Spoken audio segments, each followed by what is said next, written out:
හෙලා වෙදකම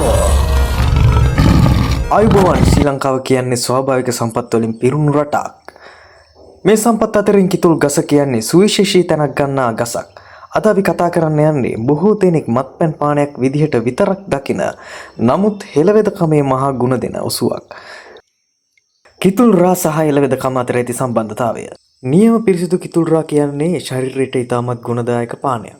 හෙළවෙදකමේදී මේ හඳුන්වන්නේ ශරීරයේ පුෂ්ඨමත් කරන ශක්තිය වර්ධනය කරන පානයක් විදිහටයි. ඉතින් මේ කිතුල් රා වලට කරන්න පුළුවන් දේ මොනවද? ඒ තමයි ශරීරයේ නිවීම. කිතුල් රා යනු ඉතාමත් සිසිල්කාරක පානයක්. සිරුරේ දැවිල්ල සහ අධික උෂ්ණත්වය පාලනය කරන්නට මෙයට හැකියාව තිබෙනවා. පෝෂණ ගුණය.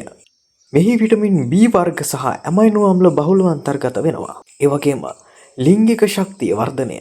පුරුෂ පාර්ශවයේ ලිංගික දුබලතා මගහරවා ගැනීමටත් ධාතු ශක්තිය වර්ධනය කිරීමටත් කිතුල් රා දිව්‍ය ඔසුවක් බඳුයි.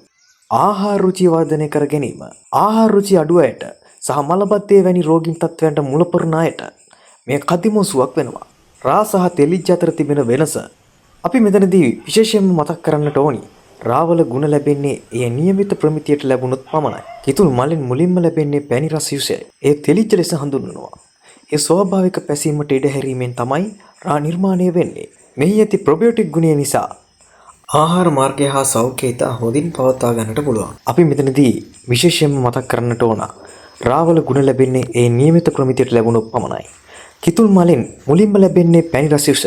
ඒ තමයි තෙලිජ්ජ ලෙස හඳුන්වන්නේ. ඒ ස්වාභාවිකව පැසීමට ඉඩ හැරීමෙන් තමයි රා නිර්මාණය වන්නේ. මෙහි ඇති ප්‍රොබියොටික් ගුණය නිසා ආහාර මාර්ගයේ සෞඛ්‍ය ඉතා හොඳින් පවත්වා ගන්නට පුළුවන්. ඒ වගේම තමයි ඔබ නමුත් මතක තබා ගත යුතු එක දෙයක් තිබෙනවා. ඒ තමයි අද වෙළඳපොලේ තිබෙන සීනි හෝ රසායනික ද්‍රව්‍ය මිශ්‍ර කළ කෘත්‍රිම රා පානය කිරීමෙන් වෙන්නේ සෙතක් නෙවෙයි මහා විනාශයක්. හෙළවෙදකමේ ගුණ ලැබෙන්නේ ගසෙන් ලබා ගන්නා පිරිසිදු ස්වාභාවික කිතුල් රා වලට පමණයි.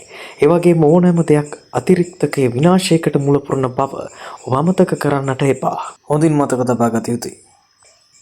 අපේ දේ අගය කරන අපේ හෙළවෙදකම වටිනාකම දන්න ඔබත් මේ තොරතුරු වැදගත් කියලා හිතනවා නම් මේ වීඩියෝ එකට ලයික් කරන්න, ඒ වගේම තව කෙනෙකුට බලන්න ෂෙයා කරන්න, මේ වගේ වටිනා තොරතුරු දැනගන්න අපේ channel එක අනිවාර්යයෙන්ම subscribe කරන්නත් අමතක කරන්න එපා.